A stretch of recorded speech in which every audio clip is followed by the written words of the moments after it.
Ang trailer na ito ay rated H for honest. Mula sa magiging TVA Studios, ang tahanan ng prestisyong Bayani Cinematic Universe. Inihahandog ang una nilang pelikula na parang X-Men Origins lang sa kanilang pagiging Marvel Cinematic Multiverse. Oras mo na rin suminag, Jericho Rosales sa Quezon? Hindi pa lang dito. Bonifacio, ang unang pangulo. Basahin muli ang kasaysayan nung nakolonisa tayo ng Espanya kung saan ang mga lalaki ay malalandi. Ikaw ba'y napaparito para sa plano ng katipunan o para ligawan ng kapatid ko? Habang ang mga kumukontra dito ay lumalandi din. Iniibig ko ang anak niya. Kalahati ng mga tauhan ay Padillas at ang supremo ng katipunan ay laging sumisigaw. Kirona! Kanina mo pa ako iniinsulto! Hinahamon mo ba ako? Tayo ang kataas-taasang, katalang-talangang katipunan ng mga anak ng bayan. Sa gabi ng 29, sisimulan na natin ang revolusyon. Tayo ang nagmamay-ari sa lupang ito! Sa atin ang bayan ito! Ulitin ang mga sedula nyo! Kami ay armado ay tampok ang katotohanan sa industriyang puno ng mga mabababaw na kalidad ng mga pelikula. Tayo ang Honest Pinoy Trailers ng bayan! Para sa isang bayani na maangas at madugo mula sa mga aklat, ma-hype sa isang bibida na sikat na bad boy action star. Hanggang naalala mo na 2014 ito at hindi 90s dahil nandito lang siya dumaldal sa pagbuo niya ng katipunan. May malaking plano at pagkilos na magaganap. 3 taon na tayong nangangalap na mga miyembro at magsasakripisyo para sa bayan. Ay patuloy na mag-aalap hanggang sa makamit natin ang tunay na kalayaan. Dahil hindi ka naririto para manood ng labanan, nandito ka para makinig sa report ni Daniel Saritis in Philippine History.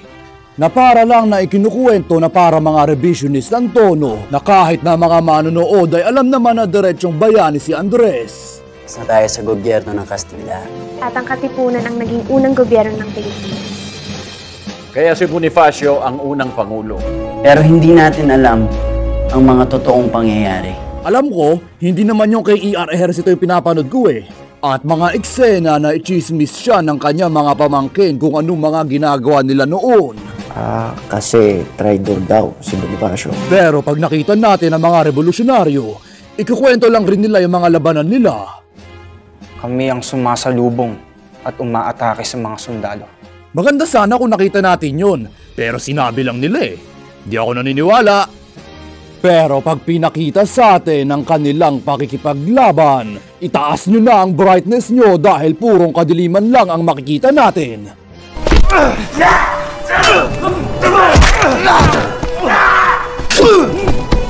Ang dark, sigurado hindi ka galing sa DC Universe? Pero kung makikipaglaban sila sa gitna ng liwanag, tapos ng movie. Buisit, panoorin nyo na lang El Presidente. At least doon pinapakita yung mga aksyon eh. Wala ka namang may matututunan totoo pero nanonood tayo ng mga pelikula. Wala tayo sa eskwelahan.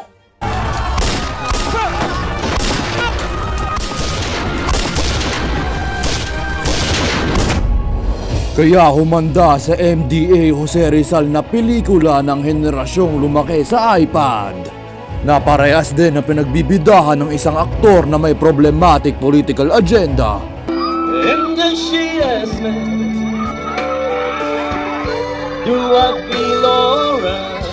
Na hindi katulad sa Cesar Montano ni Pepe na mapapatawad mo dahil maganda pa rin ang pelikula niya.